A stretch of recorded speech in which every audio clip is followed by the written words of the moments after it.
नमस्कार। Genetically modified organism यानी जीएमओज, ये नाम तो हम सबने सुना है ना? पर कभी सोचा है कि ये आखिर बनते कैसे हैं? चलिए, आज हम इसी के पीछे का साइंस समझने वाले हैं। वो साइंस जिसने हमारे खाने पीने से लेकर दवाइयों तक में एक क्रांति ला दी है। तो असली सवाल यही है कि साइंटिस्ट आखिर ये करते कैसे हैं। मतलब किसी पौधे को एक बिल्कुल नया गुण जो उसमें पहले था ही नहीं, वो कैसे दे देते हैं। चलिए इसी सवाल का जवाब ढूंढते हैं। देखिए, इस पूरी टेक्नोलॉजी के दिल में बस एक ही चीज है, और वो है लाइफ के ब्लूप्रिंट, यानी हमारे डीएनए को एडिट करने की काबिलियत। इसी को कहते हैं जेनेटिक इंजीनियरिंग। असल में एक ऐसा तरीका है जिससे साइंटिस्ट्स किसी भी जीव के जेनेटिक कोड में, मतलब उसकी बनावट की इंस्ट्रक्शंस में, बहुत ही बारीक बदलाव कर सकते हैं। सोचिए, ये कुछ ऐसा है जैसे किसी किताब का एक वाक्य बदलकर पूरी कहानी का मतलब ही बदल दिया जाए। अब इस कोड को एडिट करने के लिए एक खास टूल की जरूरत तो पड़ेगी, है ना? और मजे की बात यह है कि साइंटिस्ट को ये टूल एक बड़ी ही अनएक्सपेक्टेड जगह पर मिला, बैक्टीरिया के अंदर। वहां उन्होंने देखा कि कुछ एंजाइम्स बिल्कुल मॉलिक्यूलर सिजर्स यानी आणविक कैंची की तरह काम करते हैं। और सच कहूं तो ये कैंची वाली बात ही इस पूरे प्रोसेस को समझने की चाबी है। सबसे कमाल की बात यह है कि ये कैंचियां डीएनए को कहीं से भी रैंडम नहीं काटती, बल्कि एकदम सटीक, पहले से तय जगहों पर ही कट लगाती हैं। इन कैंचियों का साइंटिफिक नाम है रिस्ट्रिक्शन एंजाइम्स। बैक्टीरिया में ना, ये असल में उनका डिफेंस सिस्टम होते हैं। जब कोई वायरस हमला करता है तो यही एंजाइम्स उसके डीएनए को काटकर उसे बेकार कर देते हैं। और ये खोज कोई छोटी मोटी नहीं थी। सोचिए, 1960s में इस पर काम शुरू हुआ और 1978 में इसके लिए साइंटिस्ट को नोबेल प्राइज तक मिल गया। इसने जेनेटिक इंजीनियरिंग के लिए एक बिल्कुल नया दरवाजा ही खोल दिया था।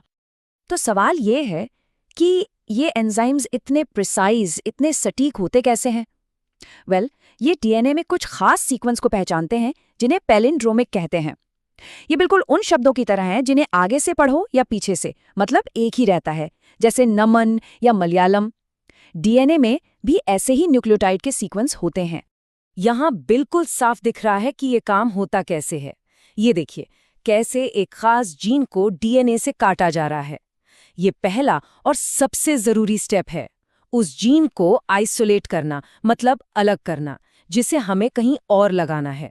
तो अब हमारे पास डीएनए काटने का टूल आ गया है। अब साइंटिस्ट इसका इस्तेमाल एक बहुत ही जबरदस्त काम के लिए करते हैं, अलग अलग सोर्सेस से लिए गए डीएनए को एक साथ जोड़ने के लिए।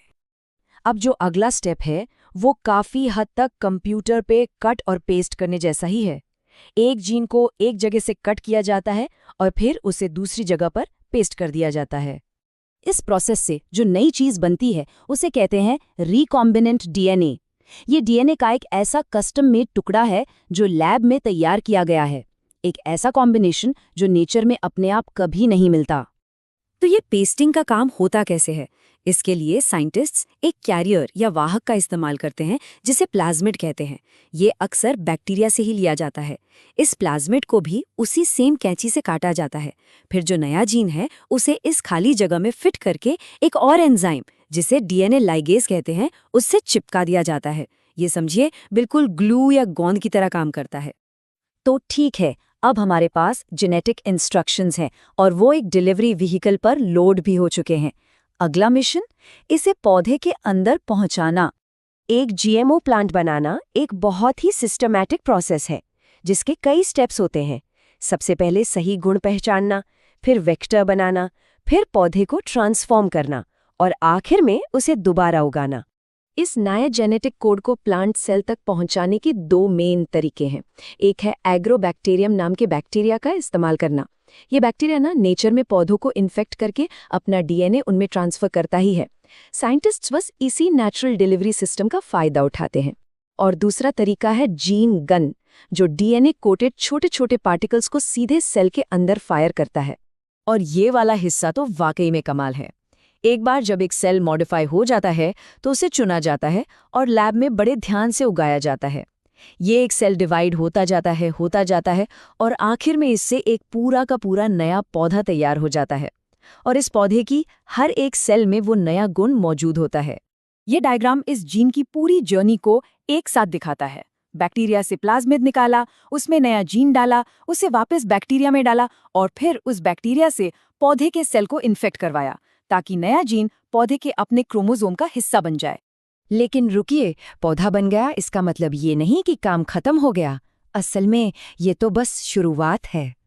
किसी भी जीएमओ पौधे को बड़े पैमाने पर इस्तेमाल करने से पहले उसे लैब के कंट्रोल माहौल से निकलकर खेत की असली दुनिया का सामना करना पड़ता है।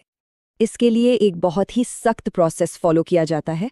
इन पौधों की सेफ्टी, पर्यावरण पर इनका क्या असर होगा और ये वाकई में असरदार हैं भी या नहीं, इन सब की पूरी जांच होती है। जो रेगुलेटरी एजेंसियां होती हैं वो ये सब देखती हैं और अप्रूवल मिलने के बाद भी इन पर लंबे समय तक नज़र रखी जाती है। तो हमने देखा कि कैसे नेचर के ही टूल्स, ये मॉलिक्यूलर सिजर्स और बैक्टीरियल कैरियर्स का इस्तेमाल करके साइंटिस्ट जीवन के कोड को ही बदल सकते हैं। ये हमें बहुत ही प्रिसाइज जेनेटिक बदलाव करने की ताकत देता है। पर सबसे बड़ा सवाल अब भी वही है, ये टेक्नोलॉजी हमें आगे कहाँ ले जाने वाली है।